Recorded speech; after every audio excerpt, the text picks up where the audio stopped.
la conversación y decía el interés en haber organizado la conversación y, bueno, y en haber llevado ese interés, ese impulso a tan buen puerto. Bueno, yo le había anticipado a Luciano que quería que comencemos por una especie de brutal gesto de autorreferencia a mi libro sobre la interpretación. Como, bueno, para establecer una suerte de contexto para la charla. Yo supongo que el libro, por ahí algunos de ustedes lo leyeron, pero seguramente la mayoría no. No voy a hacer un resumen de todo el libro, pero voy a presentar algunas cuestiones que me parece que son las interesantes para la charla. Lo estuve preparando esta mañana, esta tarde, como suelo preparar las cosas, armo como una especie de guión para después sobre eso improvisar. Luciano es mucho más audaz, en cuanto a los dos nos gusta improvisar, pero creo que él es más audaz, supongo que es porque se tiene más confianza. Bueno, yo tengo una confianza relativa, sé que en algún momento puede salir algo bueno, pero sé que por ahí no, entonces me armo como un guioncito. El problema con estos guiones es que están muy modalizados por el estilo de la clase, entonces en algún momento puede parecer que estoy dando una clase y no es la idea, eso no va a propiciar la charla. Entonces vos, Luciano, que te vas a dar cuenta, intervení y desbaratá la clase cuando te parezca. Yo me voy a resistir, por eso con ese tipo de cosas vos tenés trato. Seguramente yo me voy a resistir, pero bueno, voy a insistir. Cuando me dé cuenta, ahí digo, bueno, corto. Bueno, esta exposición preliminar yo la armé en dos momentos. Voy a avanzar un poco sobre el primer momento y después, en todo caso, ahí empezamos a charlar y después vemos para dónde vamos y si entramos el segundo momento. El segundo momento es el específico de la interpretación, así que bueno, vamos a ir seguro ahí. Pero el primero tiene que ver con que este librito sobre la interpretación es la reescritura de una clase. Por momentos es una ficción de clase, ¿no? Porque hay mucha invención respecto de lo que fue la clase que efectivamente ocurrió. O sea, hubo una clase que efectivamente ocurrió. Me invitaron a dar una clase en una cátedra de la carrera de psicología, acá en la Facultad de Rosario, sobre un tema específico, y bueno, yo respondía a esa convocatoria. En lugar de una clase terminé dando dos, porque se me fueron las cosas de la mano, o porque, bueno, hacían falta dar dos, siempre queda la duda con eso. A mí me suele ocurrir que me invitan a una y termino dando dos. Bueno, lo dejo ahí como en cierta ambigüedad. Yo creo que pasan las dos cosas, se me van un poco las cosas de las manos,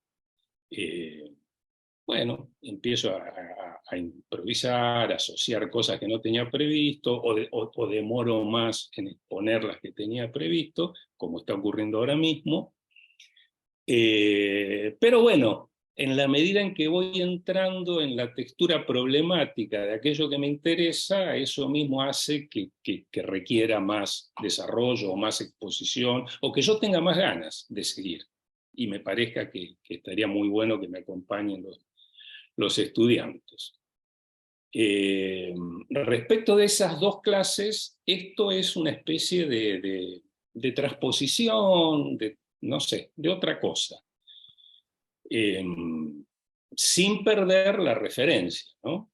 Pero bueno, hay mucho ahí de artificio. Por eso digo, por momentos es una ficción de clase, ¿no? Voy a escribir la clase que no ocurrió, recordando lo que ocurrió o tomando lo que ocurrió como una referencia a veces medio elusiva.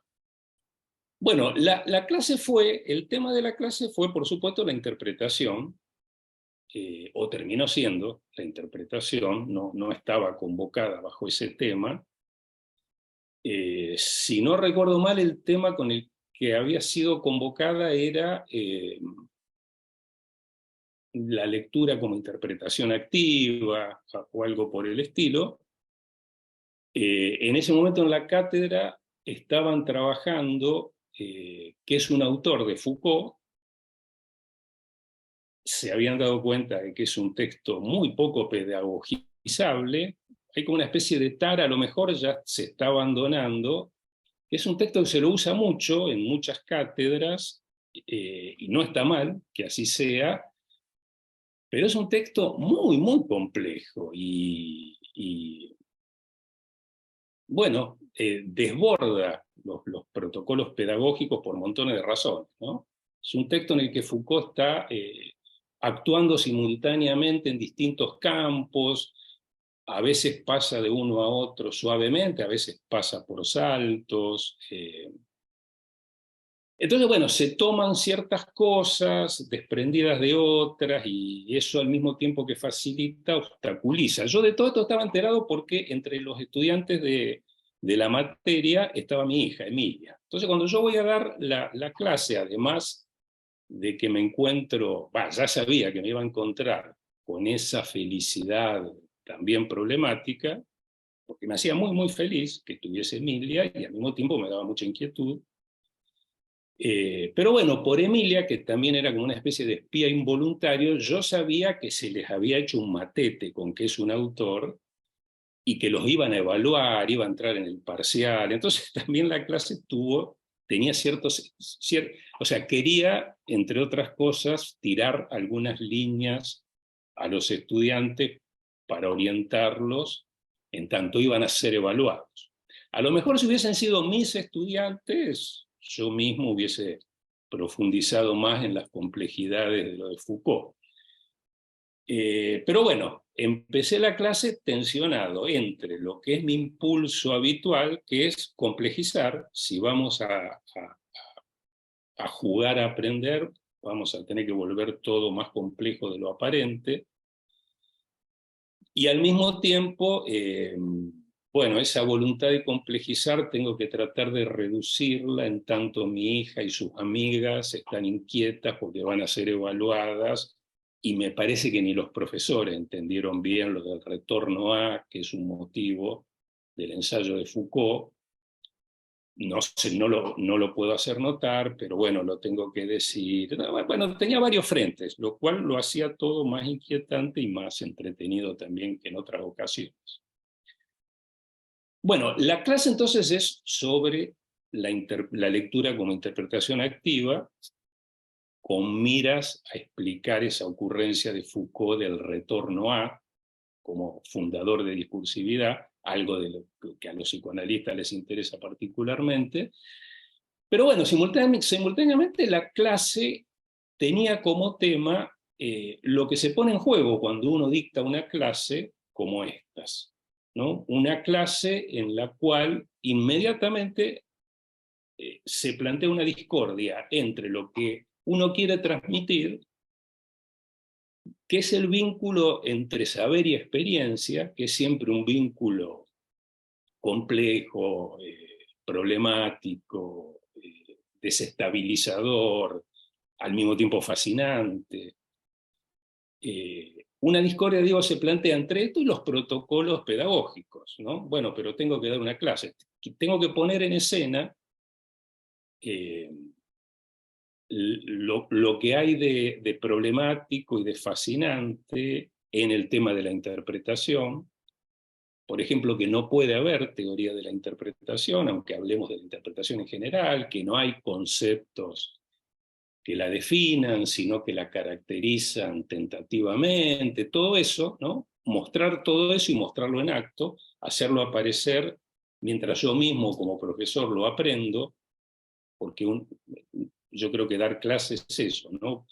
Eh, hacer la prueba de aprender lo que uno está enseñando frente a los estudiantes, ¿no? Mostrar el propio proceso de aprendizaje de eso que uno está al mismo tiempo comunicando. Bueno, eso está bastante explicitado en el comienzo de la clase, en mi pretensión de que la clase sea también un ensayo, siendo que el ensayo desde sus orígenes renuncia a lo pedagógico. Bueno, me meto como en esas tensiones, en esos vaivenes, creo yo muy amablemente por el hecho de que está mi hija y sus amigas y las tengo muy presentes, entonces las quiero como sacudir e inquietar un poco, pero bueno, no tanto a lo mejor como en otras ocasiones. Y después en el desarrollo de la clase, eso sigue, creo yo, eh, no exponiéndose explícitamente, yo ya no hablo de lo que significa dar una clase, pero bueno, en las resoluciones que voy tomando creo que eso está muy manifiesto, ¿no? Sobre todo la idea de que en una clase, por supuesto que los contenidos que uno comunica importan mucho, digamos, la consistencia conceptual que tenga, la precisión con la que uno los presente, pero más importante que lo que se comunica es lo que se transmite, y que tiene que ver con esto que decía antes, ¿no? La relación que uno tiene con eso que comunica, que es una relación afectiva, metodológica, retórica, eh, bueno, muy, muy heterogénea. Bueno, cuando hoy armaba esta primera parte, recordé, cuando llego a este momento en mi apunte, ¿no? De mostrando sus aprendizajes, el profesor transmitiría la posibilidad de saber, solo se me ocurrió hoy como una variación de lo que ya había escrito, recordé que creo que el primer texto de Luciano que yo leí, hoy diría que fue el primero, pero a lo mejor no es tan así, fue precisamente un texto que se titula, me lo anoté, porque yo, Oscar Mazota. Me lo anoté porque hay un célebre texto de Mazzotta que Luciano parcialmente comenta, que es Roberto Ar, yo mismo. Pero bueno, él prefirió, digo, podría haber hecho un Oscar Mazzotta yo mismo, pero prefirió yo, Oscar Mazzotta. Es el texto de una clase que Luciano dio en un ciclo de clases, que fueron publicadas después en un libro, en una compilación de la editorial Santiago Arcos, que se llama Las Clases. Como a mí siempre me interesó la clase como acto, ¿no? Eh, Quiero decir, obviamente que siempre me interesó porque me dedico a eso, pero bueno, me interesa pensarlo y la impresión, ya supongo yo que ya estoy más cerca de terminar de dar clases que otra cosa, pero igual uno tiene la impresión de que no, por lo menos yo la tengo, no sé, no creo que sea el caso de Luciano, yo tengo la impresión de que nunca termino de aprender a dar clases, que estoy bien orientado desde el comienzo, por ejemplo, porque sé de estas discordias y sé que hay que atenerse a ellas, y porque sé que es más importante lo que se transmite que lo que se comunica, pero generalmente después de la clase, en el momento de la preparación estoy muy entusiasmado y después de la clase siempre me parece que salió más o menos, que otro lo hubiese hecho un poco mejor, no sé, esa discordia la hubiese presentado de una manera más productiva, en fin, no sé, no es tan relevante, más allá de que, bueno, a mí me interesa. Bueno, cuando vi ese libro de clases me tiré de cabeza. Las leí todas, son clases que reflexionan sobre el acto de dar una clase. Algunas con más desarrollo, otras, como la de Luciano, eso aparece, pero después se van produciendo una serie de desplazamientos, ¿no? Lo releí ayer, el texto lo recordaba así muy vagamente, tendría que volver a leerlo si lo tuviese que comentar, porque bueno, hay varias cosas que dice Luciano muy interesantes. Eh, por ahí el desarrollo de la clase lo contradice un poco, pero dice no preparo las clases. Eh, bueno, es una clase muy marcada por un acontecimiento muy extraordinario en la vida de este profesor, que es que hace 3 meses nació su primer hijo, Joaquín. Eso aparece dicho y eso está actuando sobre la clase, del mismo modo en que creo yo que actuó sobre toda la composición de mi clase la presencia de Emilia, que Emilia estaba entre los estudiantes, que estaba, digamos, dedicada en el sentido en que uno le dedica una clase a un estudiante particularmente a ella. En la de Luciano, el Luciano de aquel momento, ¿no? Que se acaba de convertir en padre y que lee a Mazzotta, un texto de Mazzotta en el que Mazzotta recuerda la muerte de su padre y el haberse vuelto loco después de que eso ocurrió. Es un texto confesional, el de Mazzotta, más que la clase de Luciano, que también tiene algo de confesional. Pero digo, entonces los temas se van deslizando, la paternidad, la filiación, la muerte. Y hay un par de cosas que dice Luciano respecto del acto de dar clase que me parecieron muy interesantes. Una es esta como confesión más vale arrogante. No preparo, no solo improviso, sino que no las preparo. Por eso digo, este es el Luciano de aquel momento. No sé de cuánto pasó, no sé cuántos años tiene Joaquín. Yo creo que esa clase es del 2013, me parece. Y tiene 3 meses de Joaquín, eso te Por eso, tiene que del 2010 orientar. al 2013. Claro, tiene unos 10 años. Yo pensaba, este es Luciano hace 10 años.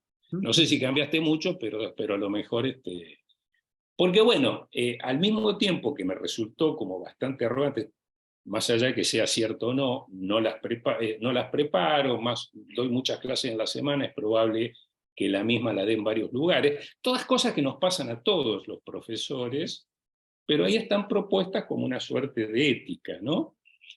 Eh, hay un momento muy interesante que me parece que lo podríamos retomar, ¿no? Por esto de que por ahí lo más valioso de una clase es la puesta en escena que hace el profesor de su proceso de aprendizaje en el momento en que da la clase, no de cómo aprendió lo que está diciendo, sino cómo está teniendo que aprenderlo para poder enseñarlo. Es como si está haciendo malabares con palabras y tratando de precisarlas en el mismo momento en que dice, bueno, yo haría así los malabares con estas cosas. Y cada clase es una nueva tentativa. Entonces es probable que esa misma clase que uno da varias veces no es efectivamente la misma. Y que haga falta darla muchas veces, bueno, porque uno está haciendo malabares y no sabe. Hay siempre como un desequilibrio, una inestabilidad. En un momento dice una cosa que primero me pareció también como una especie de arrebato juvenil, de arrogancia juvenil. Después pensé, no, pero esto es muy interesante. Dice, eh, a ver si lo recuerdo bien, a mí no me gusta tanto que me hagan preguntas. Por supuesto que si me las hacen, respondo amablemente, gracias por tu pregunta. Pero no estoy buscando suscitar la interrogación, la pregunta, no la interrogación, la pregunta. Eh, Porque, bueno, puede interrumpir este proceso que estoy tratando de armar. Eh, Justo había estado hablando el lunes, con un amigo, Bruno Grossi, un profesor joven de Santa Fe, que está muy como, bueno, no tan joven como era Luciano en ese momento. Pensé porque es igual de arrogante que Luciano treintañero, este ya tiene como 37. Eh, no, obviamente que no tengo nada en contra de la arrogancia, me parece que es imprescindible para el desarrollo, para la actividad docente. Creo que para muchas actividades, pero bueno, también puede volverse en contra en algún momento. Eh, no, y lo que me decía Bruno era, a mí me gusta dar clase y hablar yo. Me contaba de una experiencia que había tenido con otro colega. Ese no lo voy a nombrar porque además de que es conocido, no queda tan bien parado. Me dice, no, tal, yo estaba muy entusiasmado por el tema y entró y empezó a hacernos preguntas y nos pasamos hablando como media hora. Y mi impresión fue, bueno, no tiene nada para decir sobre esto, ¿por qué estamos haciendo nosotros hablar? Yo digo, mira, probablemente sea una estrategia pedagógica, lo debe haber tenido. Hay dos posibilidades. Una, muy atendible, es un chanta, con muchos de nuestros colegas, y bueno, encontró ese recurso para que pase media hora sin mucho gasto propio. La otra, que sería peor, él cree que eso es una, desarrollar una clase dialógica. Respecto a eso, yo le decía a Bruno, no, a mí tampoco. A mí las clases que me han gustado, por ahí sí, o a uno se le ocurrió una pregunta, pero a lo mejor la pregunta se te ocurría cuando ya te habías ido y volvías, pero era esa puesta en escena, ¿no? Ese aprendizaje en acto lo que a uno le interesaba. ¿Qué te resuena de todo esto ahora, Luciano? De aquello que vos hacías, de lo que hice yo, de lo que digo. Bueno, por un lado, ¿no? Bueno, creo que coincidimos en el lugar que tiene la clase como instancia de aprendizaje para quien da la clase, ¿no? La experiencia de la clase como un trabajo en acto, ¿no? Creo que ese es un punto de coincidencia. Quizás una diferencia también es que por lo general las clases que yo doy son clases de psicoanálisis y en ese sentido, digamos, lo que vos nombrabas como la arrogancia de no preparar las clases tiene que ver con que no, al no, principalmente dar clases de clínica, ¿no? Digamos, lo que más me preocupa a mí es tener en claro de qué aspecto clínico quiero hablar, ¿no? Digamos, no tanto el aspecto teórico, ¿no? Entonces, las referencias teóricas se acomodan secundarias, eso es lo que no preparo tanto, ¿no? Y además también hay una ventaja que por lo general las clases de psicoanálisis como giran en torno a Freud, a Lacan, que son textos sujetos a la interpretación, ¿no? Digamos, la relectura de los textos es secundaria respecto de la interpretación que uno hace o sí, que yo puedo hacer, o cualquiera puede hacer, de lo que ya leyó alguna vez el texto, ¿no? Y entonces siempre se corre el riesgo de que si uno vuelve a leer el texto, pierde la posibilidad de interpretarlo libremente, que eso es mucho más interesante, ¿no? Digamos, por ejemplo, por poner un pequeño ejemplo, ¿no? Cuando digo no preparo las clases, quiere decir, si yo tengo que desarrollar, ¿no? Como tema de la clase, ¿no? Digamos, Tótem y Tabú de Freud, y yo estoy interesado especialmente, supongamos, en el último tiempo, estoy interesado en la relación entre madres e hijas, ¿no? Voy a llevar el texto hacia ese interés clínico que tengo, ¿no?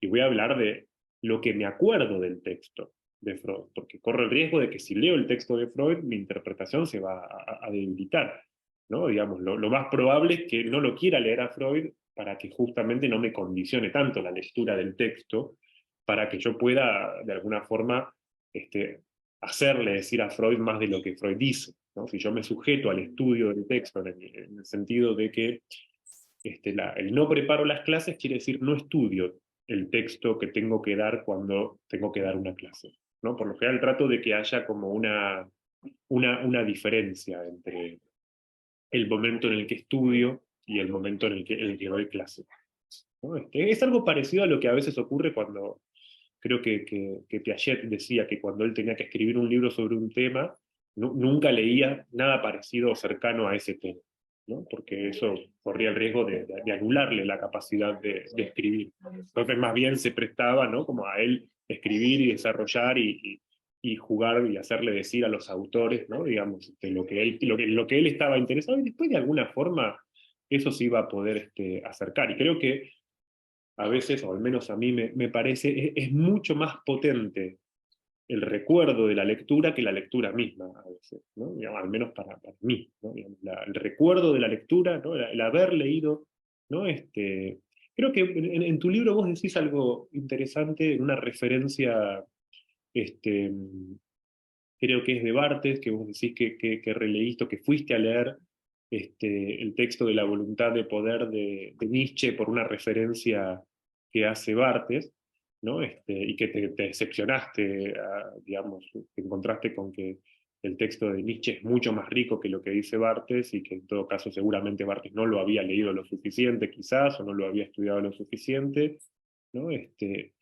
Y creo que más que un déficit de Barthes, tal vez eso a lo mejor tiene que ver a lo mejor no, digamos, yo que no leí ni a Nietzsche ni a Barthes, te voy a decir lo que quiere decir eso,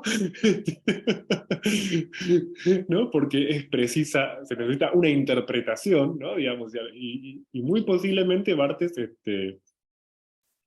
sin haber leído a Nietzsche, ¿no? Se agenció de la fuerza enunciativa que le daba esa referencia recordada, ¿no? Digamos, ligera, ¿no? Digamos, como que a veces en ese punto como me interesa como para avanzar en lo que vos planteás de la interpretación, ¿no? Como introducir ese matiz, ¿no? Digamos, de la interpretación que se apoya, ¿no? en la materialidad de un texto y la interpretación mediada por el recuerdo de lo que alguna vez se leyó, ¿no? O sea, digamos, donde el texto a interpretar es el recuerdo, ¿no? Recuerdo que, y sobre todo, y ya por ahí lo dejo esto planteado, ¿no? Digamos, porque a mí me interesa en particular de la interpretación como la pragmática de la interpretación en relación a lo que es de hecho, me gustó mucho de tu libro que donde vos hablás de la interpretación poniendo ejemplos, ponés situaciones de conversaciones cotidianas, por lo general. No ponés de la situación del lector, ¿no? Digamos, muchos de los ejemplos en tu libro, ¿no? Digamos, pensemos una situación donde se juega la interpretación en un acto de comunicación o de conversación, digamos, entre personas, ¿no? Y Este, hay en realidad ejemplos de los dos casos, pero se ve que los que tienen como más fuerza, porque esto, o sea, varios lectores me comentaron lo mismo, y yo digo, bueno, no, pero fíjate que también hay, qué sé yo, la relación de Borges con los clásicos, pero bueno, a lo mejor yo soy más perspicaz también en esos momentos y son los que perfecto. Quiero decir, sí, a lo mejor son los más interesantes y también son los que yo bueno, abordo pero mejor. fíjate Pero a que mí me interesa sí. mucho eso. Quiero decir, me interesa la interpretación también como un acto vinculado a la experiencia psicoanalítica, como un acto vinculado a la experiencia estética, mucho, mucho, porque la figura del crítico yo trato de pensarla en relación a eso, ¿no? Cómo una interpretación puede participar de una experiencia, cómo puede responder y no perderse en la voluntad de explicarla. Pero la conversación trivial siempre es algo que aparece y que me resulta como muy, muy, donde, bueno, las cosas se vuelven muy, muy, se revelan, ¿no? Muy, esto que voy a decir, la pragmática, exacto, ¿no? Sí, Esa porque cosa ahí de, bueno, pensaba, ¿no? Te interrumpo un no, segundo. sí, Vos decías, ¿no? Digamos, bueno, que no hay teoría de la interpretación. A mí eso me pareció como audaz en tu clase. Claramente es un modelo distinto, por ejemplo, ¿no? al de Paul Ricoeur, ¿no? De hecho, Ricoeur tiene un libro que se llama Teoría de la Interpretación. Y vos empezás, yo leí eso que vos decís como casi un desafío a Ricoeur, ¿no? Que es un librito chiquito, ¿no? Digamos, el de Paul Ricoeur que se llama Teoría de la Interpretación, pero que sin embargo es un librito chiquito que condensa los tres grandes volúmenes de tiempo y narración, o sea, uno puede decir que hay un estudio sistemático en Ricoeur, ¿no? Pero claro, ¿no? Digamos, la interpretación que le interesa a Ricoeur es la interpretación textual, ¿no? Digamos, orientada o que nace fundamentalmente de la exégesis, ¿no? Digamos, la hermenéutica vinculada a la exégesis, ¿no? En el sentido incluso más bíblico del término, ¿no? Él tiene un artículo muy lindo sobre la exégesis bíblica, ¿no? O sea, cómo interpretamos la Biblia. Este, pero creo que justamente, ¿no? Digamos, la interpretación cobra un vuelo cuando se suelta. De hecho, bueno, mencionabas recién el ejemplo de Borges y los clásicos, ¿no? Digamos, yo también, nuevamente, con total desconocimiento de causa, pero con una certeza absoluta, ¿no? Estoy seguro que Borges no haber releído jamás un clásico, ¿no? Y sin embargo hablaba con una lucidez y una capacidad, ¿no? Y las lecturas de Borges con el tiempo, ¿no? Creo que son mucho más los recuerdos de sus lecturas que las lecturas mismas sostenidas en el tiempo, ¿no? Cuanto más se aleja, ¿no? Digamos, de la lectura hecha y más espesor cobra el recuerdo de la lectura, la interpretación más fuerte se puede volver, ¿no? O sea, puede tener más. Yo creo que alguien que interpreta, ¿no? Digamos, a distancia y apoyándose en su propia memoria, por los errores que implica la memoria, es posible que, ¿no? O sea, la interpretación basada en el error de la memoria tiene mayor capacidad creativa y mayor capacidad de incidencia, ¿no? Que por ahí la interpretación que está como sostenida materialmente, ¿no? Como si necesitara como una desmaterialización o una relativa independencia del texto o un cambio respecto del texto, ¿no? Y por eso, cuando digo esto, pienso en algo como muy concreto de la pragmática de la interpretación, ¿no? Que es que por lo general en una conversación, ¿no? Digamos, el momento en que nos interpretamos. La conversación que puede ser la del psicoanálisis o puede ser una conversación si después lo llevamos hacia el plano de la conversación de pareja o la discusión, ¿no? Amorosa, por llamarlo de alguna manera, ¿no? Digamos, es una interpretación que por lo general se basa en lo que uno recuerda que el otro dijo, ¿no? O sea, porque cuando vos me dijiste tal cosa, ¿no? Digamos, o sea, ya hay un texto constituido por la memoria. O sea, una de las primeras cosas que quería como conversar con vos era ese pasaje necesario por la memoria para la interpretación, ¿no? Que ese sí es uno de los temas que, que en su teoría general de la interpretación Paul Ricard tiene en cuenta, ¿no? Digamos, en Tiempo y Narración él le dedica, de hecho, bueno, las grandes novelas que toma en Tiempo y Narración, ¿no? Son novelas en las que la memoria ocupa un lugar importante, ¿no? Principalmente en busca del tiempo perdido, ¿no? Que la memoria es parte del proceso mismo de escritura de la novela, ¿no? Y la falibilidad de la memoria, ¿no? Digamos, tiene un papel importante para poder justamente darle vuelo a la interpretación. Si llevamos esto, como te decía antes, si tenés ganas de que lo llevemos hacia una conversación, ¿no? O sea, lo que es el punto. A mí me pareció también interesante de tu libro que vos hablás de una pulsión hermenéutica, ¿no? O sea, como que el ser humano es alguien que está como empujado, si usamos la palabra pulsión en ese sentido, ¿no? Alguien que está empujado a interpretar, ¿no? Este, Empujado a interpretar no solo textos, ¿no? Empujado a interpretar la realidad, uno podría decir, empujado a encontrar signos en todos lados, ¿no? Lo cual este, implica también una, una, una dosis grande de autorreferencialidad, ¿no? Porque poder encontrar signos en todos lados es una manera de decir o de creer que las cosas se nos dirigen, ¿no? O sea, el sujeto de esa pulsión hermenéutica de la que vos hablás, ¿no? Digamos, tiene como al menos una inclinación o una disposición paranoica importante, ¿no? Digamos, o sea, hay que creer que las cosas se nos referencian, ¿no? Como para que uno tenga esa pulsión a interpretar, ese empuje a interpretar, ¿no? Digamos, si no, simplemente actuaríamos con las cosas y no nos desenvolveríamos, actuaríamos, ¿no? Actuaríamos sobre el mundo en vez de interpretarlo, ¿no? O sea, la interpretación despega de la acción, ¿no? Ahora, en ese punto, ¿no? En ese despegue o en esa pulsión hermenéutica, si lo llevamos esto al escenario de una conversación, ¿no?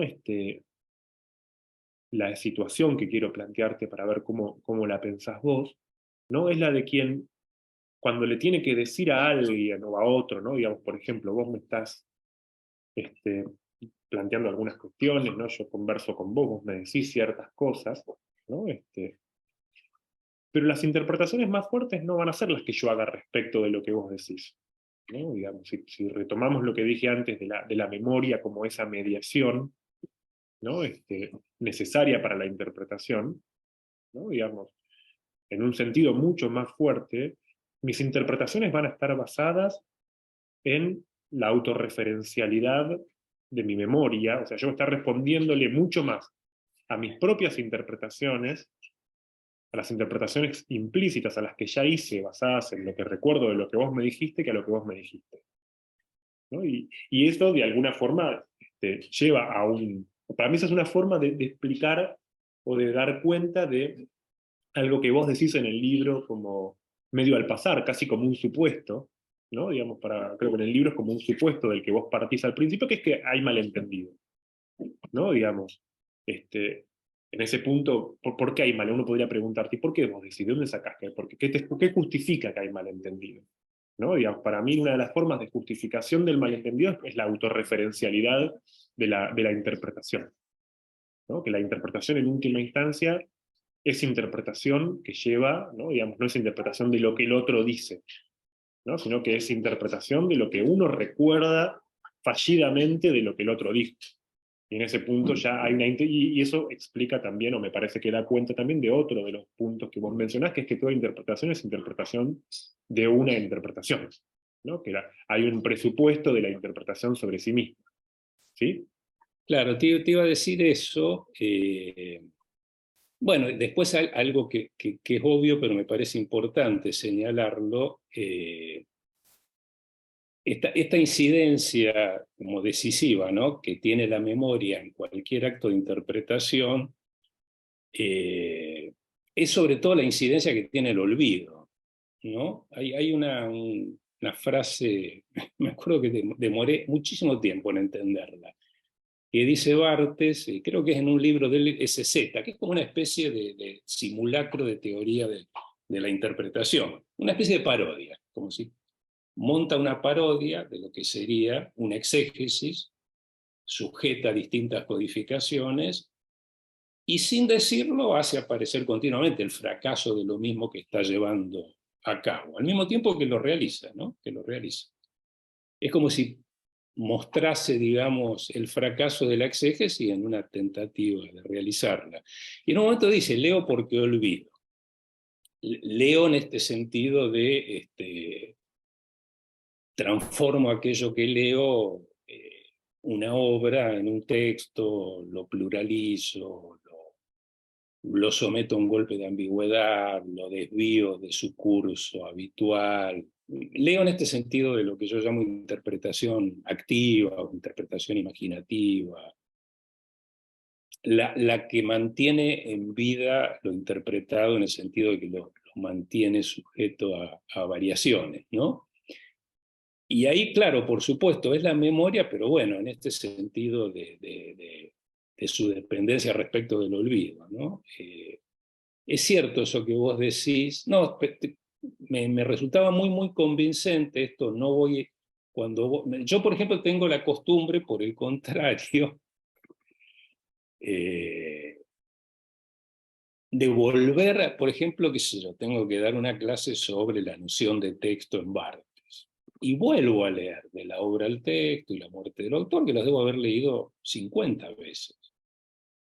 Y los vuelvo a leer y no es raro que encuentre algo nuevo y que me entusiasme con alguna cosa. Y bueno, y después voy a la clase.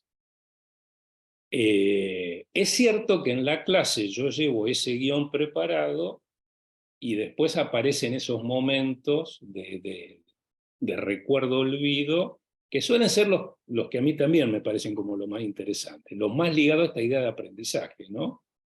Porque por una parte yo estoy dando la lección de lo que volví a leer y después, bueno, aparecen conexiones o asociaciones, que es cierto que están mucho más ligadas al recuerdo y al olvido de lo que viene de otros lugares. Eh, no, lo del malentendido, o sea, como la clase tenía, digamos, temas muy fundamentales, ¿no? O sea, yo empiezo con eso, diciendo, bueno, así como decimos que lo que nos constituye en humanos es el acto de la interlocución, bueno, saquemos unos corolarios, ¿no? Nos constituimos en conversación, nos constituimos para entre otros, desde otros, y esta idea que que bueno, a lo mejor la Constitución es paranoica, no sé, pero es que nos constituimos interpretando. ¿Qué se nos quiso decir? ¿Qué se nos quiso hacer en lo que se nos quiso decir? Eh, Interpretaciones que no siempre son reflexivas, quiero decir, no siempre hay un proceso reflexivo de interpretación, pero por lo menos según, no sé si según mi experiencia, según la lectura que yo hago de mi experiencia, ha habido interpretación cuando algo cobró el valor o de una señal, o de un indicio, de un gesto, no necesariamente un signo, ¿no? Porque por lo general lo que intensifica, ¿no?, la actividad interpretativa y la vuelve más apasionante o apasionada es justamente la manifestación de algo que no se da, que no cobra valor de signo, ¿no? Por ahí me gusta más la idea de gesto, pero bueno, de hecho se interpretan signos, señales, indicios, gestos, inferencias contextuales. Eh, yo creo que sí, pero bueno, yo creo que sí, yo creo que uno, por el hecho de tener que volverse hablante, eh, entre otras fortunas y otros infortunios, está el de, digamos, tener que andar interpretando. Eh, Me parece que el malentendido fundamental tiene que ver justamente con eso, con creer que hay sentido, siempre, que hay cosas a descifrar, a explicar, a traducir. Bueno, cuando muchas veces no es así, ¿no? Eh, Creo que, bueno, tanto el psicoanálisis como la estética son precisamente como saberes que se llevan muy bien, ¿no?, con la idea de la suspensión del sentido como prueba de algo, ¿no?, como prueba afectiva de que algo interesante está ocurriendo. Pero bueno, hay muchas otras prácticas donde incluso uno sabiendo que interpretar no es descifrar, que interpretar no es explicar, que interpretar es eh, violentar e imponer sentidos, valores e intereses, incluso sabiendo eso, la superstición de que, bueno, sentido debe haber, tanto hay algo, siempre permanece, ¿no? Eso era algo que me interesaba mucho en la clase, poder transmitirlo, que al mismo tiempo que uno hace como una especie de deconstrucción de las supersticiones metafísicas alrededor del concepto de interpretación, que son estas, ¿no? La presuposición de que ya hay un sentido de alguna forma dado y que el acto de la interpretación tiene que develarlo, revelarlo, explicarlo. Sobre todo para alguien que se está formando en el psicoanálisis, cuestionar esa superstición no es difícil porque ya lo debe venir haciendo desde el comienzo, pero me interesaba así mostrar en distintas ocasiones que eso continuamente se restablece, ¿no? Esa misma superstición y los malentendidos que acarrea se restablecen. Eh, bueno, para que haya comunicación, ¿no? Pero bueno, estará aquel que suponga que el malentendido es algo a desalojar para que haya comunicación, y aquel que advierta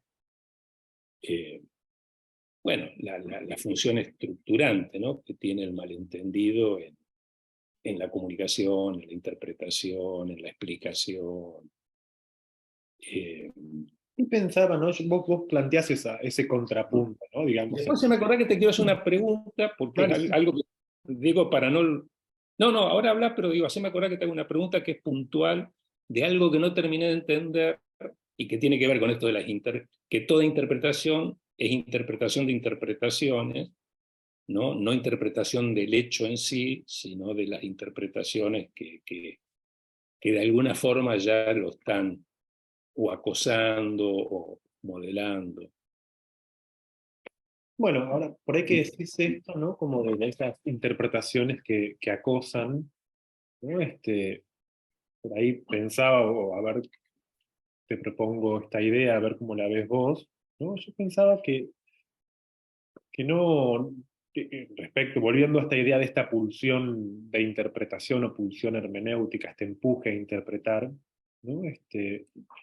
Creo que, o lo pienso de esta manera, lo pensaba en estos días de esta manera, ¿no? Que para lo que empuja a interpretar no es tanto que haya algo a interpretar, sino que es que hay alguien que interpretó antes, ¿no?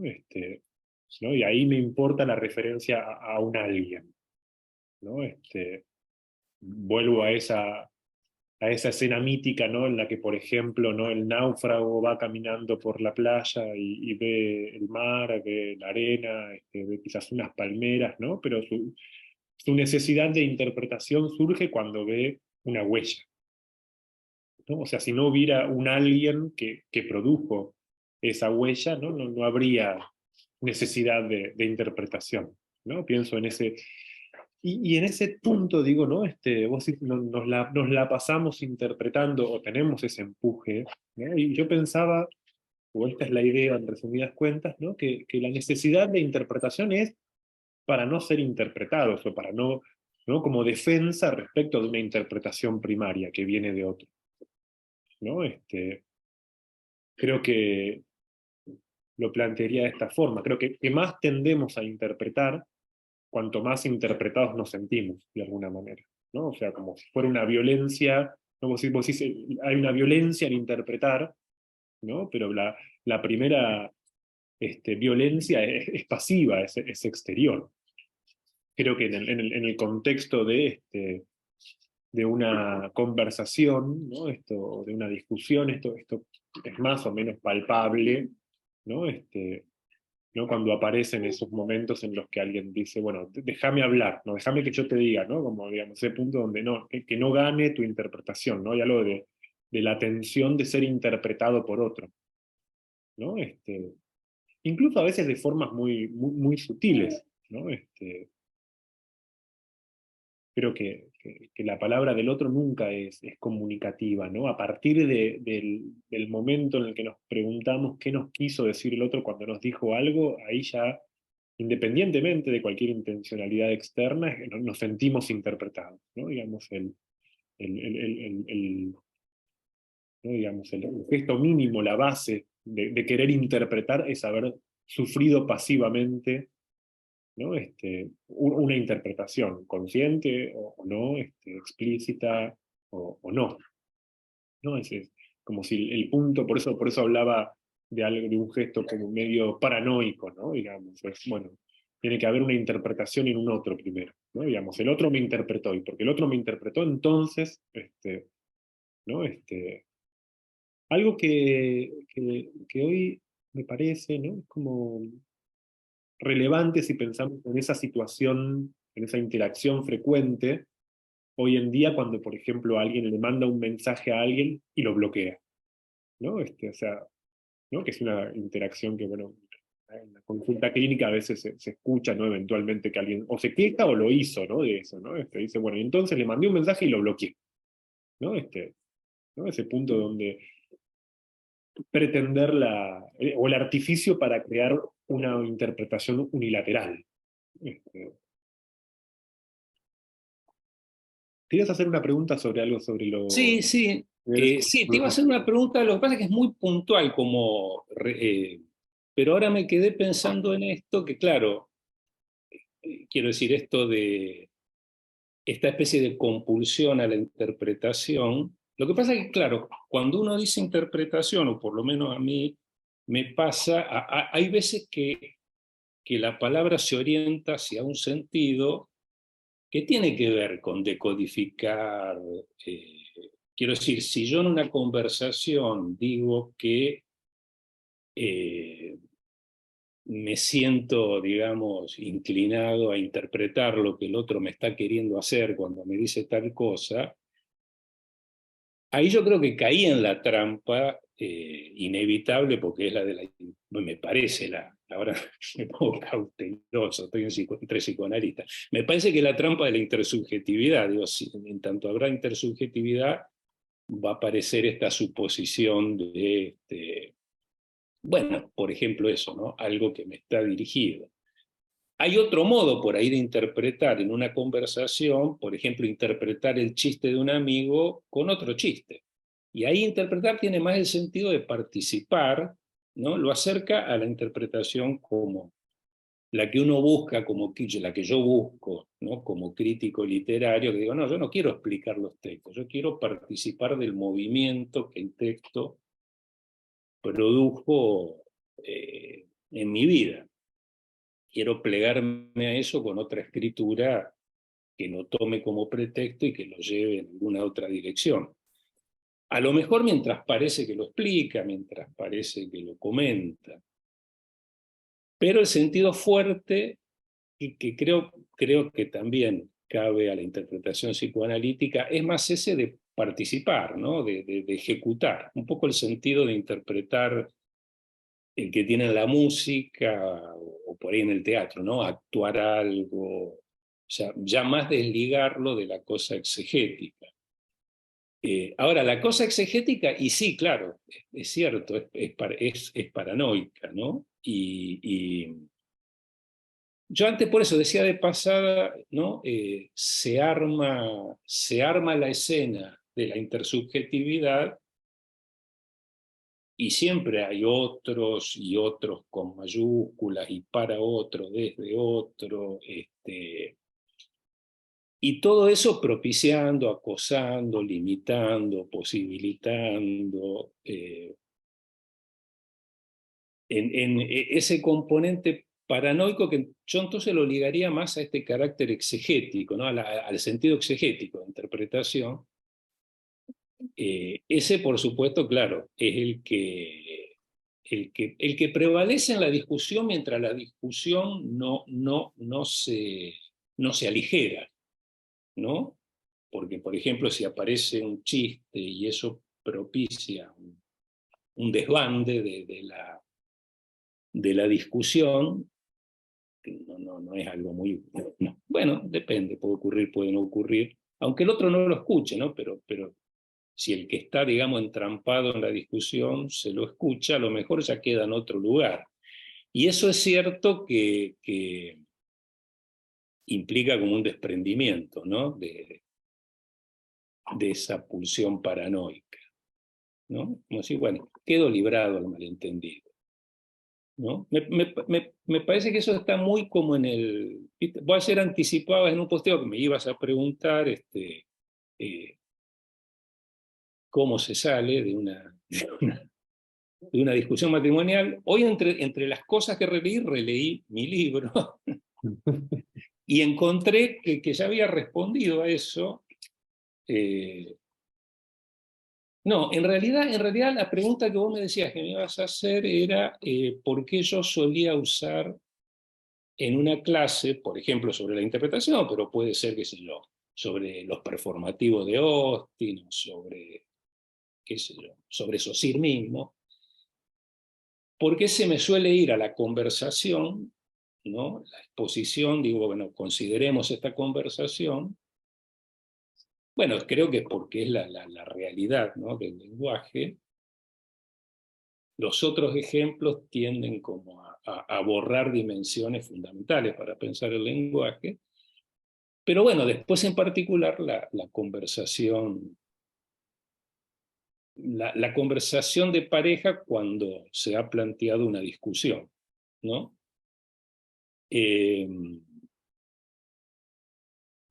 por un lado estaba eso, ¿no? Tengo preparada una respuesta larga, pero me acordé en realidad de la pregunta del subtítulo, que la pusimos porque, bueno, vos sos un marketinero y yo te sigo, pero yo digo, ¿qué es eso?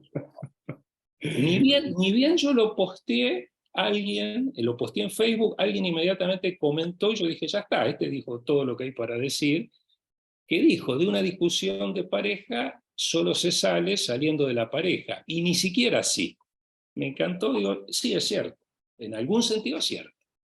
Yo diría, en una pareja desdichada, es cierto, no se sale, ni siquiera cuando se sale de la pareja, se lleva la misma discusión a otro lado.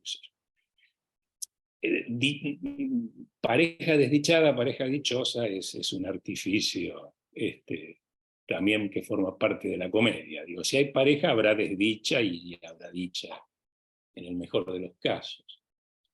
Digo, bueno, no, está bien lo que dijo este tipo. Después encontré que en el libro, en un momento, creo que es respondiendo a alguien, sobre lo que yo había presentado como un principio es, bueno, en tanto solo hay interpretación de interpretaciones, y ahí me parece muy correcto, te puedo decir, en tanto otro ya ha interpretado, y esa interpretación violenta aquello que yo quiero interpretar, y algo de esa violencia se me transmite, y respondo a ella, puedo responder reactivamente o puedo responder creativamente, pero digo, en tanto toda interpretación es de interpretaciones, ese es un proceso, digo yo en la clase, virtualmente infinito. Es una virtualidad que nunca se realiza porque siempre hay distintas determinaciones que deciden que un proceso circunstancialmente se interrumpa y se define algo como verdadero, como cierto o como probable. Pero bueno, estructuralmente eso está destinado a, podría digamos, prolongarse indefinidamente ese proceso. Y entonces en un momento digo, hasta las discusiones matrimoniales tienen fin porque los impulsos amorosos prevalecen sobre los desencuentros por conveniencia, por cansancio o porque uno de los interlocutores abandona la escena. Es decir, lo que dice este muchacho en el comentario es cierto, no se sale, o bien sí, pero no se sale por los medios que se entró. Eso es algo, quiero decir, se sale por medios completamente heterogéneos y que nada tienen que ver con la pulsión hermenéutica, nada. Ahí yo digo impulsos amorosos porque no sabría cómo nombrarlo, pero bueno, es el misterio de que, si bien una discusión de pareja muy acalorada, muy interesada, se ve que es como que los dos cayeron en una trampa recíprocamente, vaya a saber por qué intereses. Digo, pero eso puede suspenderse sin demasiados rencores o por un tiempo sin rencores y bueno, la vida desentramparse de esa situación. Eh, yo tardé muchísimo, bueno, supongo que porque soy como un obsesivo muy básico y muy ilustrado. Yo lo escucho, siempre que lo escucho a Luciano, me vuelve lo mismo, y digo, ay, la puta que los parió, qué obsesivo que soy, de todo tengo una versión tan, pero no importa, la quiero, no me hace tanto daño, pero digo, lo que charlábamos antes, ¿no? De cómo cada uno da clase, y no, claro, sí, yo hago esto, hago lo otro. Hay algo, digo, que demoré en saberlo, después no siempre lo vivo, que justamente tiene que ver con que no es por la vía de la comprensión ni del acuerdo hermenéutico, ni por la decodificación recíproca, que un vínculo amoroso prevalece o permanece, sino más bien todo lo contrario. Es decir, menos mal que no depende de la comprensión, si no estaríamos fritos, me parece, ¿no? Es algo como que se resuelve por otro lado y casi, bueno, también hay algo que yo digo de la interpretación que es transubjetiva, que tiene que ver con esto, me parece, de lo de la paranoia, es decir, eh, el impulso uno no sabe muy bien de dónde viene y uno está puesto en posición de interpretar, ya sea para participar, ejecutar, actuar o para explicar, ¿no? Y en el peor de los casos justificar. Ay, me perdí. Bueno, me perdí. No, Pero si pero no, yo creo que venías, digamos, tomando la cita que vos mencionabas del libro, ¿no? creo que en la cita que vos mencionás habla del fin, ¿no? De una discusión. Sí, más que de fin, yo diría la salida en el sentido de la interrupción, Claro, pero por eso digo, quizás no es lo esa mismo quizás no es maquinación. lo mismo la salida que la interrupción, ¿no? Digamos, la finitud, ¿no? El fin, la finitud de una discusión, ¿no? Digamos, como vos decías, podría continuar en otros escenarios, o bueno, ¿no? Digamos, podría haber dos personas discutiendo y supongamos uno muere, ¿no? Pero no hubo salida, hubo finitud, pero no salida de la discusión, ¿no? En ese No, no, es que me parece que la salida justamente, por lo menos como yo la De hecho, fantaseo, como yo la es un imagino. argumento que suele utilizarse, ¿no? En una discusión, ¿no? De me vas a matar, me va a agarrar un ataque al corazón, ¿no? Es un argumento como mostrar la carta de la finitud, pero la finitud propia Sí, es una yo manera no, de... no te lo recomiendo a nadie, por lo que sé yo, a Bueno, hay ningún, no, personas que no sé, mueren no, en discusiones, ¿no? Pero digamos, eh, por eso digo, creo que una cosa es es como la un argumento salida, otra cosa es materno, la... ¿no? ¿Eh? ¿Cómo? Suena como a materno, pero no sé, pero sí, sí, me vas a matar. Igual, Los paternos también, ¿no? Digamos, hay padres que... ¿cómo? Hay padres que también utilizan ese No, argumento. sí, sí, bueno, Hay parejas, ¿no? Como no, no, pero es que ya lo como me materno, angustio, ¿no? claro, yo lo Estoy materno para hecho mí una siempre es bola de como, bueno, nervios, ¿no? lo Sabes materno que soy hipertenso, ¿no? Se pueden dar múltiples. está bien. Más sutiles, más.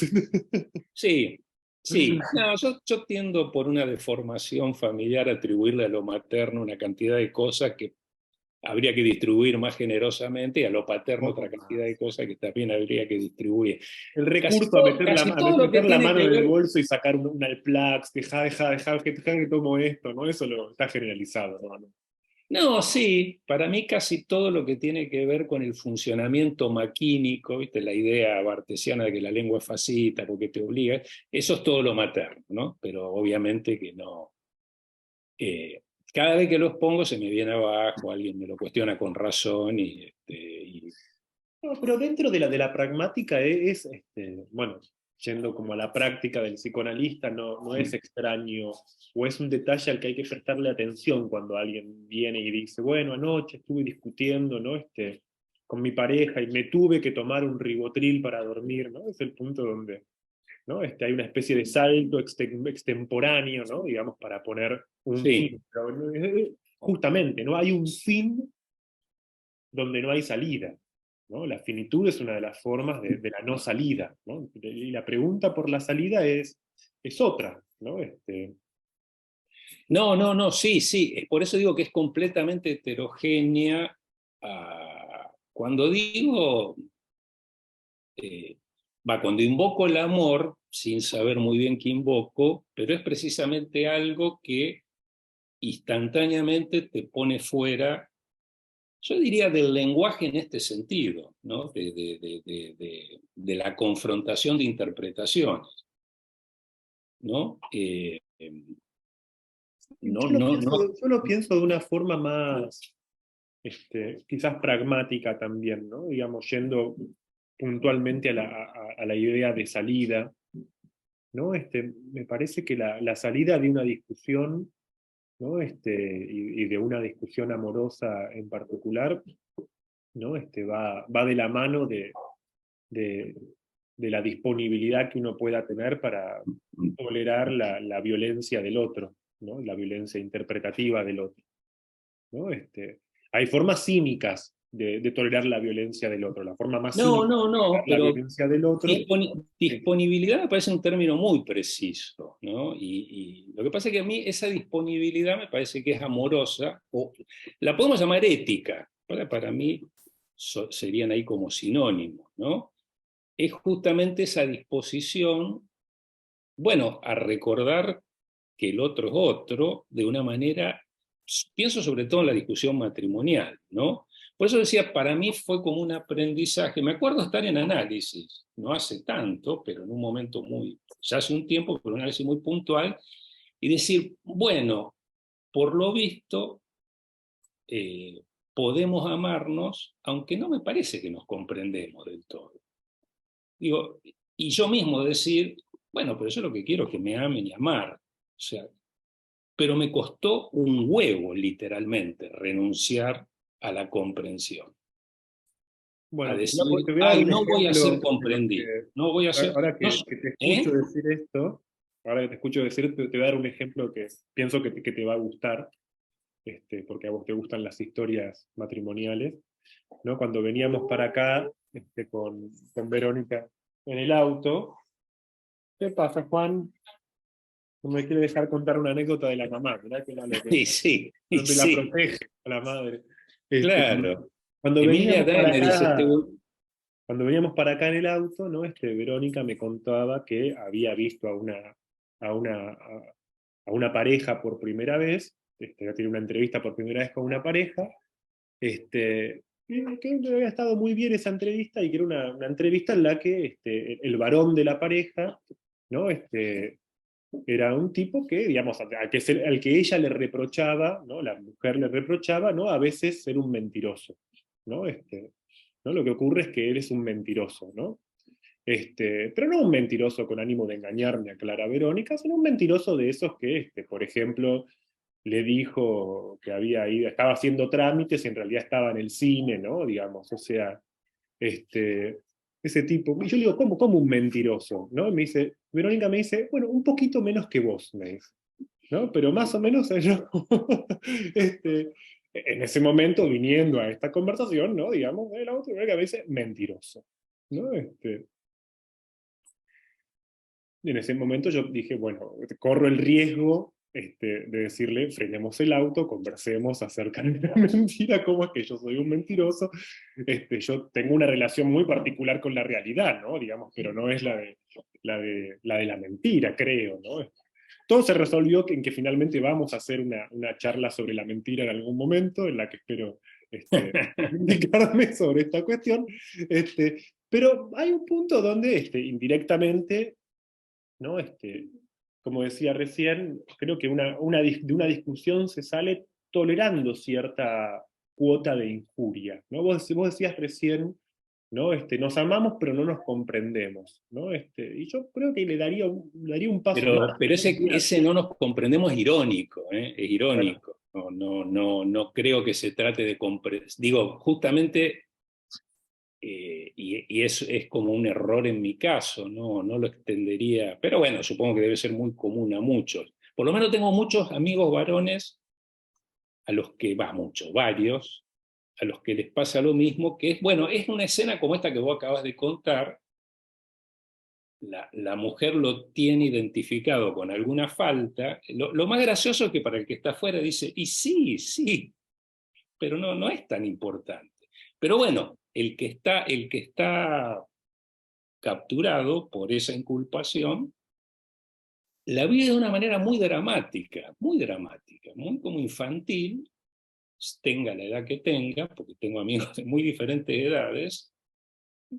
Y el reproche es, pero ¿por qué me hace esto si sabe, porque yo se lo he explicado, que me acuse de esto me pone muy mal? Claro, eh, eh, ahí está como la ilusión de comprensión, pero si comprendiese el daño que me hace, si comprendiese que en realidad yo no es que sea mentiroso, sino que soy fantasioso, o que qué sé yo, que tengo una creativo, relación creativo, mejor. creativo, que soy juguetón, y mentiroso, viene con esta carga y entonces me deja en este lugar y yo tengo que dar explicación y si doy Es explicaciones me que ahí nombro creo que mal. justamente, ¿no? Está bien lo que vos decís, ¿no? Porque uno podría decir mentiroso, eh, creativo es mejor, pero claro, uno busca en la sinonimia o en el desplazamiento aligerar, ¿no? La injuria que implica ser interpretado por otro, ¿no? La interpretación es, en cierta medida, no porque tenga una intencionalidad, No, ¿no? no, no, es claro, es como una fuerza, eso lo entiendo, bueno, lo Este entiendo ahora punto a no, no, partir de sí, que te no lo vuelve a la escuché. idea de la intención del otro, ¿no? Yo estoy seguro que cuando veníamos para acá no hubo una mala intención de su parte en decirme mentiroso, ¿no? Pero más allá de su intención, ¿no? Me, me injurió, quiero decir que me injurió. Este, Queremos que quede el testimonio. quiero que está grabado esto, ¿eh? Está grabado, sí, Está sí. grabado. Ahora, sí Yo pienso le doy la que razón a ella, pero no sí, sé sí, bien por qué, pero seguro, estoy seguro. seguro que tiene razón. Este, Como ahora, total ¿no? no Digamos, fue una injuria, no fue una injuria muy peligrosa. fue una constatación. Sí, aparte es una injuria que en otro momento se puede volver un gesto cariñoso. Eh, Ojalá, espero, en un sí, rato. se me ocurre. No, no, cuando yo digo lo de comprensión es justamente, me parece que por lo menos, bueno, no en mi caso, yo creo que en cualquier caso, cuando uno quiere comprender, precisamente a lo que no está abierto es a la rareza de eso, ¿no? Entonces, bueno, lo quiero comprender. No, no, no se trata de comprender. Pero sumándole a Tenés lo que que vos entrar en decías alguna relación. de esta, ¿no? De esta fuerza que tiene, ¿no? La, la interpretación, ¿no? Digamos, y para usar otro término, para darle una dinámica, ¿no? Digamos, a mí me parece que tu texto desarrolla bien, ¿no? Lo que de alguna forma podríamos nombrar como una tópica de la interpretación, los lugares de la interpretación, ¿no? Digamos, y yo quiero subrayar o agregar como un factor dinámico, ¿no? Ya que hablamos de la fuerza de la interpretación. Si lo llevo al campo del psicoanálisis, a mí me gusta mucho una idea de Winnicott, donde Winnicott dice se interpreta por hostilidad. La interpretación es hostil. Una interpretación es un acto de hostilidad, ¿no? En algún lugar tiene que motivar, ¿no? Hostilidad, si no, no hubo interpretación. Vos decías recién, ¿no? Digamos, bueno, a un chiste se puede responder con un chiste, ¿no? Digamos. Ahora, un chiste tiene una carga hostil también, ¿no? Digamos, de hecho, bueno, cuando el chiste, ¿no? Digamos, no se adecúa del todo bien a tiempo y espacio, ¿no? Digamos, puede desencadenar que, ¿no? Lo que era un chiste, ¿no? Digamos, por un chiste dos personas se pueden agarrar a piñas también, ¿no es cierto? O se llega a la situación problemática de que uno tenga que decirle al otro, bueno, era un chiste, ¿no? Estaba haciendo un chiste, ¿no? O sea, cuando un chiste tiene que ser declarado como chiste, es porque efectivamente, ¿no? Está en problemas, ¿no es cierto? O sea, para que un chiste sea declarado como chiste, ¿no? Hubo alguna instancia previa de sesión donde alguien aceptó tomar un chiste como un chiste, ¿no? El chiste quiero enfatizar esta idea, el chiste es como no es lo contrario de un acto violento. El chiste es el acto más violento que existe, ¿no? Digamos, eso es un acto sumamente hostil, un chiste. Pero que claro, ¿no? Digamos, en ciertas convenciones o con un mínimo consenso, ¿no? Se deponen, ¿no? Digamos, las armas, ¿no? Digamos, si dos personas no se matan por un chiste, ¿no? Al menos en ciertos contextos. Ahora, como decía antes, ¿no? Me interesa la dinámica de la interpretación y la hostilidad, ¿no? Y volviendo a la cuestión, ¿no? De la discusión amorosa, ¿no? Yo creo que una salida distinta a la finitud, ¿no? Es la de soportar la hostilidad que implica la interpretación dentro de una pareja. Y decía, ¿no? Digamos, la forma más cínica de tolerancia, hay formas cínicas de tolerancia a la interpretación. La forma más cínica de la tolerancia es decirle al otro, bueno, tenés razón, ¿no? Darle la razón al otro es una forma cínica de tolerancia, ¿no? Digamos, también el pedido de disculpas a veces, ¿no? Digamos, o el sentido del pedido de perdón cuando alguien no se siente, este, ¿no? Digamos, demasiado implicado en ese pedido, ¿no? Yo creo que tomando esto que vos decías de la ética o del lugar ético, ¿no? Digamos, la ética de la discusión es la de justamente sostener la discusión y la de lo irremediable de la discusión, ¿no? Creo que lo amoroso, valga la redundancia de una discusión, es que dos personas que discuten son dos personas que están dispuestas a tolerar recíprocamente la hostilidad, ¿no? Digamos, la hostilidad de las interpretaciones que surjan en esa discusión. Quería leer un pedacito de tu libro, ¿no? Un fragmento, que nos lleva a otro escenario, ¿no? Y que me parece como una situación que sin discusión, sin embargo, permite como plantear igualmente una escena de discusión, pero una discusión virtual, ¿no? No es una discusión real, ¿no? O sea, digamos, quiero decir, no es necesario que dos personas estén peleando con distintas versiones sobre los hechos para que haya una discusión, ¿no? Alcanza una situación como esta que vos comentás en la página 57 del libro, donde decís: ayer a la mañana, antes de salir, le pregunté a mi mujer si hacía falta que yo fuera al supermercado. Me dejó oscilando entre dos interpretaciones antagónicas. Me había querido decir, perdón, con tono neutro, me respondió como a vos te parezca, ¿no? O sea, la escena que comenta Alberto es, ¿no? Digamos, él está por salir de la casa y le pregunta a su mujer si hace falta que vaya al supermercado. Y la respuesta de la mujer es como a vos te parezca. Entonces Alberto continúa: me dejó oscilando entre dos interpretaciones antagónicas. Me había querido decir, ¿y a vos qué te parece? Como quien dice, ¿no te parece obvio que sí? ¿Podrías dejar de hacerte el tonto? ¿O de verdad me estaba dejando la decisión en mis manos? Me proponía que actuara libremente según mi parecer. ¿No? Digamos, en este punto, ¿no? Digamos, no hay una discusión en el sentido de dos personas enfrentadas, pero sin embargo hay un escenario que es de discusión, ¿no? De discusión en principio respecto de esas dos interpretaciones antagónicas, ¿no es cierto? Discuten dos interpretaciones a partir de ese como a vos te parezca, ¿no? Un como a vos te parezca que puede ser escuchado como una especie de lo dejo a tu criterio irónico, ¿no? Una verdadera invitación, podríamos decir, a que vos decías, me llamó la atención que dijeras, me proponía que actuara libremente, ¿no? O sea, como lo que está en juego pareciera entre una interpretación y otra es la libertad o, bueno, en el vos sabés que sí hace falta, ¿no? Digamos, hay una sumisión en última instancia, ¿no? Es del estilo de la libertad de mentir. La libertad de mentir como mentís vos y el paciente. Los únicos dos. De esa libertad.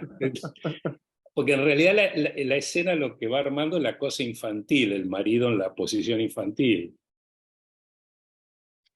A mí por ejemplo, además de la... Sí, creo que lo de la tolerancia, pero el poder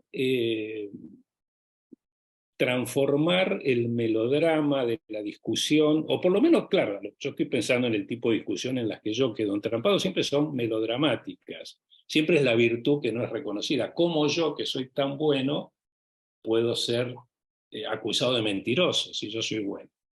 Una estupidez absoluta, pero bueno, en la que en el momento se me impone como una creencia.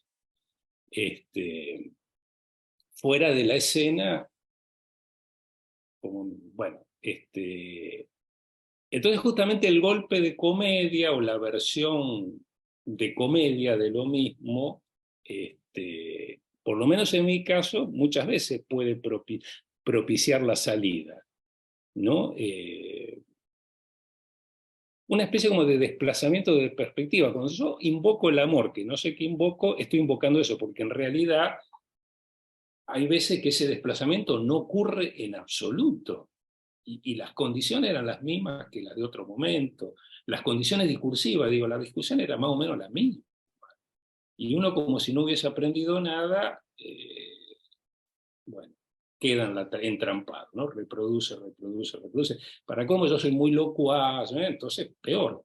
Si quedé entrampado, empiezo a hacer la teoría de la trampa, el metalenguaje, la trampa cada vez peor, porque no tiene nada que ver con eso. Entonces, ese desplazamiento de perspectiva ese ejemplo es inventado, pero es un ejemplo que yo lo inventé en relación a situaciones que tranquilamente pueden haber ocurrido. A mí lo que más me gustó de escribirlo es que, bueno, yo decido ir, porque me doy cuenta que obviamente había que ir al supermercado, que no hacía falta preguntar, pero digo que yo mismo tengo la duda si lo hago porque corresponde, como lo hubiese hecho mi mujer, si corresponde va y lo hace, o lo hago por espíritu de obediencia, para que no me rete, ¿no? No porque... Bueno, esa cosa de lo infantil masculino que es tan irritante, eh, en algún momento a mí me aparece también como para aliviar, ¿no? Ahí, por ejemplo, no me cuesta pedir disculpas, y no es para nada cínico. porque se produjo ese cambio de perspectiva, ese desplazamiento. Pero cómo se produjo, yo diría que es por obra del amor, porque no sé, y el otro es el demonio de la discusión. Por supuesto que uno se ejercita en eso y lo conversa, pero bueno, no está garantizado que ese desplazamiento ocurra justamente por un ejercicio hermenéutico. Che, bueno, pero esto lo de siempre, eh, entonces, bueno, basta con que yo me desplace de este lugar y advierta que en realidad el otro está respondiendo otra cosa que no soy yo y que yo le actualicé, y bueno, qué mala leche. A veces puede ocurrir esa especie de lucidez en la calentura. Bueno, yo soy bueno, con mi mujer los dos somos muy apasionados también para discutir, entonces es difícil.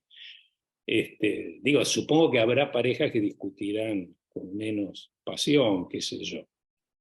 Es más difícil, digo, las dos cosas, ese ejercicio de comprensión no sé si es comprensión, de asunción, como de asumir, decir, pero acá hay un malentendido. Eh, Más allá de lo que me quiera decir cuando me dice mentiroso, y más allá de si sea cierto o no, no ese es el asunto. Entonces, bueno, eso ya afloja. En esto que decís, Albert, pensaba, así como antes mencionábamos una salida cínica de la discusión, creo que después hay otro tipo de salida que es más bien como una salida psicoterapéutica, ¿no? Que es como la salida de que quizás a la que invitan amigos y son amigos bien intencionados, ¿no? Que es la de reducir digamos, no te quiso decir ¿no? Lo que te dijo, ¿no? Como tratar de aliviar la carga semántica de la injuria, ¿no? Digamos, bueno, pensá que por ahí no era eso lo que te quería decir, ¿no? Digamos, como si eso tuviera algún tipo de efectividad también, ¿no? Creo que la Está hayamos al... bien eso, claro, esa es la que yo creo que tiene un alcance corto, la especie de explicación psicoterapéutica, que eh, esta idea, bueno, no te quiso decir, no, no, me parece que justamente es una cuestión de disposición. Si hay una disposición a sentirse afectado de una manera X por lo que el otro dijo, bueno, las cosas se van a encaminar en una dirección. Si eso puede interrumpirse, o sea, yo doy esa inclinación a escuchar, en mi caso y en el de todos estos amigos con los que hacemos como una especie de club patético, de los inculpados, que aparte somos, o sea, yo me río, pero digo, todos estamos en falsa escuadra, todos merecemos, a lo mejor no esta, pero sí otras inculpaciones. Pero, por ejemplo, imagínate a alguno que esté muy herido porque le dijeron mentiroso, y no, pero ¿cómo yo? Pero si yo eh, jamás engaño, no sé, y quedó entrampado, por la razón que sea. Eh, Ahí, digamos, no, por eso digo, ahí si la disposición es justamente a mantener la carga, injuriante, pero injuriante, sí, injuriante. Pasa que injuria me parece que es un término mucho más preciso, para mí siempre el problema es el melodrama, ¿viste? El melodrama es eso, la virtud que no es reconocida, y que quiere darse a conocer, que debe ser reconocido, ¿no? Mi analista se ríe porque yo uso mucho melodramatización, estoy melodramatizando y desmelodramatizar. Con esos dos términos es difícil explicarse. Digo, pero son muy precisos. Y como, bueno, en esta discusión melodramaticé, en vez de, qué sé yo, discutir lo que se estaba discutiendo y, bueno, hacerme cargo de lo que correspondía y ver qué pasa, me apareció la escena de de la virtud que no es reconocida, es es muy gracioso. Lo que pasa es que, claro, bueno, mi analista me dice, usted se toma, tiene como un humor bastante saludable que le permite tomarse no tan en serio muchas cosas. Le cuesta un poco con las discusiones matrimoniales. Me digo, y sí, sí, se ve que hay algo ahí que, pero no creo que tenga, o sea, hay algo como si, qué sé yo, me inclina hacia el melodrama, me inclina hacia el melodrama. Eh,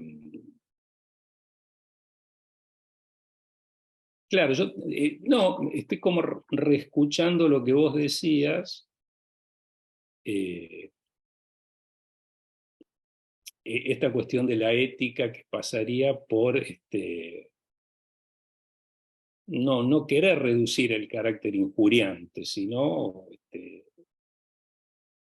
no sé si afirmarlo, pero bueno, no desentenderse de eso. Eh, claro, está bien, a lo mejor es lo mismo visto desde otro punto de vista que yo no lo puedo observar desde ahí. Tengo como la impresión de que no es algo tan diferente. Yo hago esta especie de opción de comedia de y el amor triunfa, y si no triunfa sonamos, que no es que necesariamente triunfa, ¿no? Digo, así como hay esa fuerza transubjetiva de la melodramatización que hace que se empasten las cosas y se vuelvan terriblemente agresiva. Hay otra que, bueno, hay como otro golpe de fortuna que resuelve las cosas en otro sentido. Después sí está el ejercicio en una u otra dirección. Eh, no sé, ¿será que lo descubrí de grande? Que es con la felicidad de que hay cosas que escapan completamente a mi comprensión, a mi, siendo que yo confío mucho en mi comprensión, me considero una persona muy inteligente, digo, pero menos mal que no pasa por ahí lo fundamental, porque si no, estamos fritos. Yo podría hacer un tratado sobre una discusión, pero no saldría, ¿no? Porque bueno, el otro tendría que refrendarlo, decir, bueno, pero vos venís y firmás también el tratado. O sea, la teoría... Creo que el punto es hasta qué margen de, ¿no? Digamos, porque la hostilidad de la interpretación tiene una función reveladora, ¿no? Tiene una función reveladora de aristas o de matices, aspectos, ¿no? Sobre todo, ¿no? A través de la injuria, ¿no? Aspectos de uno mismo que para uno son inasimilables, ¿no? ¿No? Creo que en definitiva, ¿no? Digamos, la cuestión es hasta qué nivel, ¿no? Digamos, uno puede incorporar, ¿no? A través de esa hostilidad instrumental que es la discusión, ¿no? Aspectos ¿no? De uno mismo que por lo general, ¿no? Uno embellece o recubre con alguna épica, ¿no?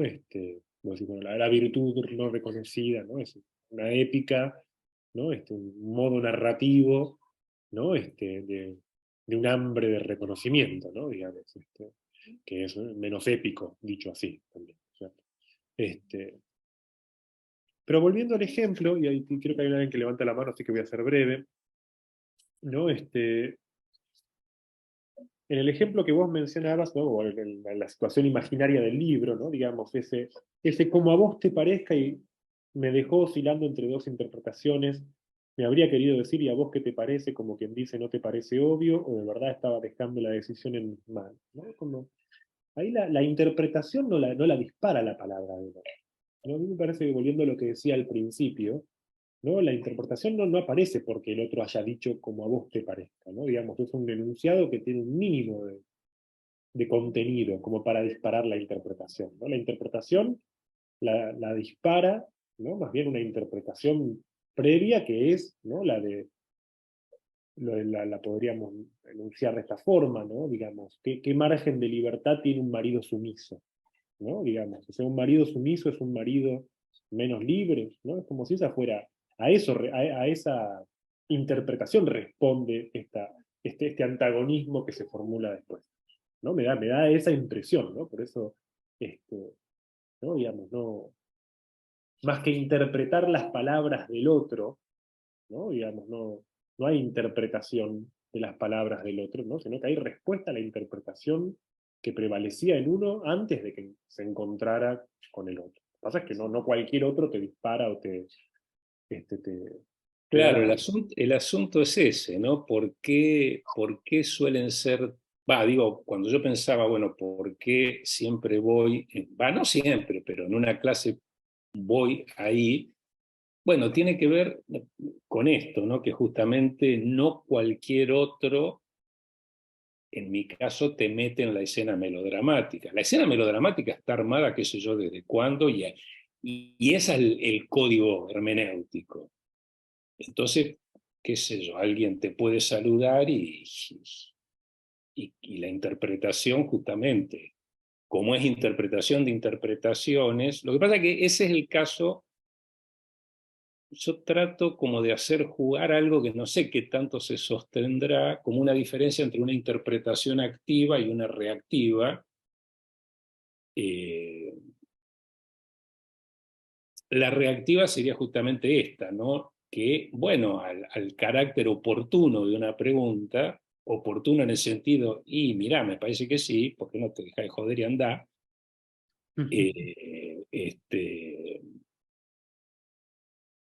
es reactiva precisamente porque responde a otra cosa, a esto que vos creo que caracterizaste muy bien, ¿no? Como una especie de debate acerca de, no sé, el marido como castrado, qué sé yo. No sé, no me voy a meter mucho en eso, pero digo, evidentemente sí es como una trama de interpretaciones que se actualizaron en la pregunta. Eh, por eso, bueno, esto que pretende ser un chiste, que yo digo, no sé, no, más allá de que fui y hice las compras, no salí, no salí. Queda grabado eso queda grabado también, ¿eh? ¿Qué cosa? Queda grabado que hiciste las compras, queda... Espero, no sé, no me acuerdo, espero que sí. Estoy muy reacio. Hay dos manos. Me parece que Vayamos a las preguntas, ¿sí? primero estaba Sofía Bien. y después Sí, Juan. pensaba, por ejemplo, en estas posibles salidas del conflicto, de las disputas, digamos, de las luchas de interpretaciones en una relación, y pensaba en mi propia experiencia, ¿no? De pronto aparece por ahí la participación del silencio, ¿no? La anulación justamente de la proliferación de los signos, ¿no? Entonces el quedarse callado parece ser de pronto una posibilidad de salir, pero de pronto yo misma caí en esta trampa, ¿no? Que decía Alberto, que es precisamente el silencio el que también de pronto detona un montón de incertidumbres, y esta compulsión por la interpretación trae a cuenta un montón de sentidos, ¿no? Entonces, probablemente el silencio o la participación del silencio también en una discusión, y no lo pensaba solamente en una discusión, sino incluso en la interpretación probablemente ya más exegética, la aparición del blanco, ¿no? La aparición de la anulación del lenguaje, que también a la vez produce un montón de sentidos, que muchas de las veces nosotros no podemos tampoco soportar por lo desconocido, ¿no? Por la incertidumbre o por las muchas posibilidades de interpretación que a la vez eso conlleva, ¿no? Entonces, pensaba que podía ser una posibilidad, pero también es a la vez el mayor de los problemas, ¿no? Porque caben o vienen a cuenta también todas las posibles interpretaciones que eso tiene, ¿no? Alberto decía los gestos, ¿no? En el libro menciona la tonalidad con la que cierta frase se enuncia en una discusión, que también a la vez eso cambia la interpretación de lo que se dice, ¿no? Entonces yo decía, bueno, probablemente una salida sea quedarse callado, pero también creo que es el mayor de los problemas, se puede ser el mayor de los problemas. Y yo me acuerdo haber justamente en las clases, haber bueno, es todo un problema, ¿no? El silencio, pero el acto de callarse, o sea, una cosa es el silencio y otra cosa es el acto de callarse. En cierto tipo de discusiones me parece que tiene una carga de agresividad exorbitante, exorbitante, ¿no? Hay un dicho, bueno, no está para nada acorde a los aires de la época, pero un dicho que yo me acuerdo que lo escuchaba cuando de chico, era algo así como: cuando una mujer se queda callada, hasta el diablo frunce el culo. Es decir, hay un silencio femenino que te hace, pero si no, no, injuriame, injuriame, porque por lo menos sé de qué se trata y podré armar el melodrama, pero con el silencio estoy petrificado. Pero bueno, hay silencios y silencios. Pero bueno, como acto ilocucionario, no te hablo, no te hablo, no te hablo. Y es por lo menos peligroso, ¿no? Por supuesto que también puede ser peligroso, qué sé yo, cómo te fue hoy, pero bueno, eh, eh, no puede ser observado con ninguna inocencia, tipo, bueno, no, yo quise atemperar y entonces... Ahí sí me parece que lo de la ética de asumir la injuria y bueno, bailar ese baile, suena, ¿no? Como más saludable. ¿Usted qué dice, doctor Lutero? Yo me acordaba de una anécdota de un amigo mío, con una esposa, ¿no? De la que después se separó, ¿no? Pero que discutía bastante, ¿no? Y en un momento habían pasado, creo que toda una noche discutiendo. Al día siguiente él se va a trabajar, ¿no? Y ese día tenía análisis, y antes de ir a análisis, ¿no? La llama a la mujer como, bueno, como para ver si podía agregar algo más para el análisis, ¿no? A ver si podía hablar un poco más. Entonces, bueno, y ahí va a tener un componente más de información. La cuestión es que, bueno, la llama a la mujer lo reputea, ¿no? Y va a análisis, ¿no? Y entonces cuando llega, ¿no? Digamos, le dice al analista, ¿no? Bueno, discutí anoche y antes de venir para acá, la llamé para ver si nos arreglábamos, y entonces, ¿qué pasó? ¿No? Y no, me reputió, ¿no? Entonces la interpretación del analista fue de, te habías quedado con ganas de más, entonces.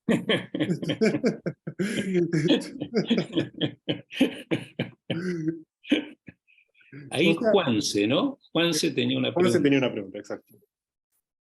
¿Qué tal? Sí, bueno, justo cuando dijiste lo del dicho, me hiciste acordar a otro eh, que me sirvió siempre, que es lo que dice Juan de Pedro, dice más de Juan que de Pedro, Ah, y es, bueno, no sé, también me lleva, qué sé yo, a una cita de Lacan, la mantis religiosa, ¿no? Que tiene tantos ojos, que al no saber desde dónde me mira, no me queda otra que construirme mi propia respuesta. La charla me sirvió mucho en ese sentido, decir, bueno, como una interpretación es siempre una invención mía. Y, y bueno, iba quizás una pregunta con relación a la salida de una discusión, ¿no? Que no queda otra que tenga que seguir siendo amorosa. Eh, no hay salida. Sigue siendo parte del amor, ¿viste? Es como, bueno, un rollo. sí, pensaba que esa salida, ¿no?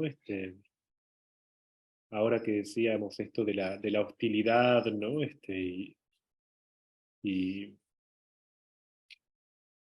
la necesidad, ¿no? De la hostilidad, ¿no? Me acordaba y que había mencionado antes a Winnicott, ¿no? Y además hay una otra idea de Winnicott que me resulta atractiva, ¿no? Que él, a propósito de la hostilidad, discutiendo con Melanie Klein, ¿no? Decía que de la hostilidad no hay reparación posible, ¿no? Digamos que en última instancia, ¿no? Ante la hostilidad la única opción que queda es la supervivencia, ¿no? Digamos, hay que mostrar que el objeto puede resistir la hostilidad, ¿no?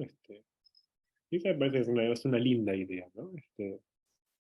Como que nada le hace más, ¿no? Más frente, ¿no? Digamos, a la hostilidad, nada le da a la hostilidad, o nada muestra mejor lo artificial de la hostilidad, o que la hostilidad no es lo suficientemente agresiva, por decirlo así, ¿no? Si separamos hostilidad y agresión, ¿no? Que es solamente eso, un acto hostil, ¿no? Y que después se sobrevive, ¿no? Y al día siguiente se toma el desayuno y después, ¿no? O sea, dice, bueno, ya está, estamos llegando tarde a la fiesta, ¿no? Ahí no, no, pero en ese caso claramente había que salir.